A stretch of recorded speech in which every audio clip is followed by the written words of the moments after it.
ఇంత నయమా ఒక ఊళ్ళరా బీఆర్ఎస్ గెలుస్తారని చెప్పి సర్పంచ్ కు బ్యాలెట్ పేపర్ తీసుకొని మూరిట్లా పడేసిర్రు. ఎందుకు సామి మీకు బీఆర్ఎస్ అంటే ఇంత భయము? ఎందుకు సామి మీకు కేసీఆర్ అంటే ఇంత భయము? ఒకసారి మీరు నుండి వీడియో సీరియల్ నెంబర్ తో సహా ఉంది, అన్ని ఉన్నాయి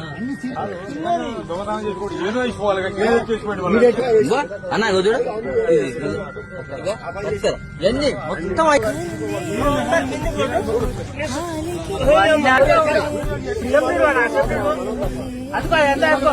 వచ్చాడునే అలా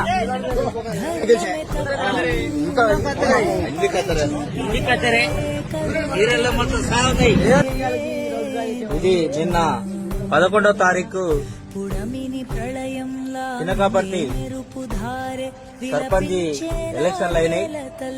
దీంట్లో మొత్తం రిగ్గింగ్ అయింది. కత్తెర గుర్తుకు పడ్డ సింబల్లన్నీ ఈ హై స్కూల్ ముందర